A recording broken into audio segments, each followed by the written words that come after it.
Banyak sejarah wali-walinya Allah itu orang bodoh, nggak punya ilmu. Tapi banyak orang yang punya ilmu justru terhijab, terhalang kepada Allah Subhanahu wa Ta'ala. Ini banyak. Tapi lahiriahnya dia ulama besar, diterima, dihormati dengan kebesarannya. Tapi sesungguhnya indallah tidak. Ini terjadi sendiri antara Ibnu Athaillah Asy-Syakandari dengan Syekh Abdul Hasan Asy-Syadzili. Ini ulama besarnya. Ibnu Athaillah ulama besar syariat, setara dengan Ibnu Taimiyah. Ini seliting usianya. Tapi tua Ibnu Athaillah. Kemudian ada Syekh Abil Abbas Al-Mursi, ulama tasawuf, medar, tidak terima. Karena Ibnu Athaillah belum pernah masuk dalam dunia tasawuf.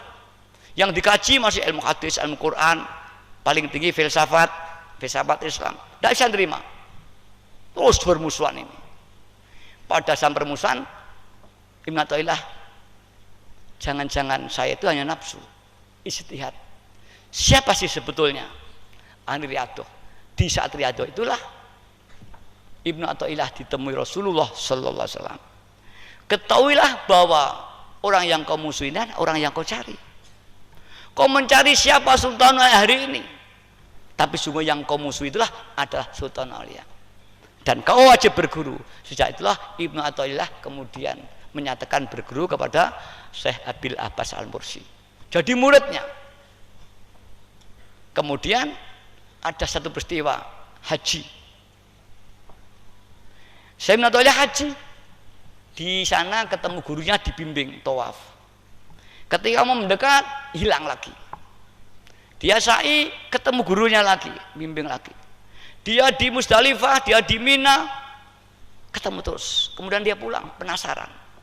Apa guru itu juga haji? Kalau haji kok nggak mau menemui saya di maktab? Kemudian datang ke rumah gurunya. Tanya sama muridnya, wahai saudara, apakah guru itu juga pergi haji? Oh tidak, beliau di rumah, dia mengajar. Mengapa saya kok terus ketemu dengan beliau? Tawaf saya dibimbing, sa'i saya dibimbing, ya, mabit saya dibimbing, Arafah saya dibimbing. Penasaran suan kepada Syekh Abil Abbas. Wahai guru, saya baru datang haji. Oh, mudah-mudahan kau diberi haji mabrur. Tapi saya penasaran ingin bertanya, apa guru haji? Oh tidak. Tapi mengapa saya di Mekah kok sawan bimbing terus? Tawaf sawan bimbing, sa'i sawan bimbing. Tapi heran saya, panjenengan ketika saya dekati kok enggak mau. Ketahuilah wahai muridku, orang-orang besar yang diangkat Allah, dimanapun kamu kontak batinnya, dia hadir di hadapanmu. Maka aku hadir pada itu, kau memanggil-manggil namaku. Ini Ibnu Athaillah. Ini dikatakan orang-orang besar begitu, ini semua diberi. Kayak wong Jawa yang ngeraga sukma, rawai metu rono. Cuma yang ngeraga sukma Jawa itu ini seperti tidur, seperti mati. Tapi kalau seperti itu enggak, lebih sempurna. Dia pergi, tapi dia kadang hidup. Tidak, kalau Krishna ya tidur, ngeraga sukma. Jangan lihatnya orang-orang Jawa yang ngelakoni ilmu ngeraga sukma semuanya mesti ada kadang meditasi. Di jongkrokan mesti guling dia. Caranya lo yang kuping, bengoki, fulan mulia. Bengek kupingnya dia masih tengah, balik mulai nih omongnya wong ahli ilmu ngeraga sukma. Itu ada tuh di TV yang mampu ngeraga sukma. Tapi kalau seperti Ibnu Athaillah enggak, dia normal. Seperti Kanjeng Nabi hadir bukan di Madinah, tidak ada. Begitu orang ngeraga sukma setaraf ini, dia ada di mana-mana, di rumah ya tetap biasa dengan anaknya, dengan istrinya, biasa. Tidak harus dalam keadaan meditasi, jadi lebih sempurna insyaallah. Orang menyebutkan bisa malih beberapa kali gitu. Para hadirin hadirat yang hormati, inilah sejarah Ibnu Athaillah terhadap gurunya. Kemudian yang diajarkan apa? Ya al-hikam ini. Sehingga Syekh Ibnu Athaillah ketika Abil Abbas Murti wafat, dia yang diangkat oleh Allah menjadi penggantinya gurunya. Jadi Sultan Aulia fi zamanihi, dan fa'ajat itulah beliau mengarang kitab dengan pengalaman hidupnya mencapai martabat Sultan Aulia dari fase ke fase, ditulislah dengan bentuk kata mutiara. Al-hikam jamaknya hikmah, kata-kata mutiara itu maka dihikam, itu bahasanya kata mutiara, jadi tidak bisa difahami dengan tekstual, harus dengan bahasa filsafat. Maka kalau anak madrasah yang belum masuk ke filsafat telah tidak akan mampu memahami al-hikam. Dan susunan bahasanya tidak sama dengan kitab takrib, sulam, tidak sama. Bahasa puisi tidak sama seperti bahasa prosa cara menyusunnya. Itulah maka ulama mengharamkan menjadi al-hikam. Dan pada 6465 Mbahnya Mayit memedar ilmu hikam ini dengan istilah Santo Aidiyah. Maka ulama terkejut pada waktu itu.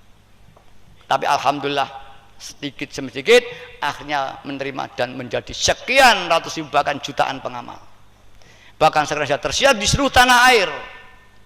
Sampai di Irian Barat, di Iran Utali, Nabi dan sebagainya. Bahkan Bupati Iranabili, Iran Utali ya, pecahan daripada Freeport itu Nabire, dipecah, dibelah dua, satu Nabire, satu Freeport, satu Iran Utali, dipecah pas tengah gunung, sehingga secara formal harusnya Freeport dibagi dua, Iran Utali dan Nabire, sehingga apanya insentif ya namanya harus dibagi. Ini yang diperjuangkan oleh Bupati Nabire Barnabas. Nah, ketika bilang Bupati itu Barnabas telepon saya, Pak Yai, saya minta, saya orang Islam, doa saya hanya mantra sakti, mau kamu? Mau saya bacanya? Nah, tolong nanti kalau jadi, tolong Wahidah saya titip. Oh ya Pak Yai. Nah, kebetulan ada pengamal di sana, sekarang jadi Diknas di Iranotali, yaitu Pak Joko, S2 pendidikan insya Allah nih, pendidikan. Alhamdulillah jadi, dan alhamdulillah di sana sudah ada pengamalnya sudah. Insya Allah nanti. Dan saya sudah mengirim, pernah 6 bulan saya kirim. Dan ini juga minta permintaan sekitar 6 bulan nanti kita kirim insya Allah Kiai Juwari yang akan kita kirim. Bahkan sudah sampai di Malaysia banyak, di Batam banyak sekali. Terakhir kemarin saya ke Batam, Nisfu Sanah Batam, alhamdulillah. Kemudian datang dari Malaysia, pengamal Malaysia. Saya tanya berapa, saya sudah 12 tahun ya, saya tanya. Kemudian sudah 4 hari, tolong dibikin. Dan insya Allah nanti dari pusat saya akan mengirim untuk mengorganisir, memimpin, dan perlu ada ataso di sana yang memimpin organisasi di sana.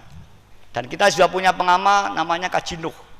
Ini seorang kontraktor konstruksi di Selangor, dekat Bandara Selangor.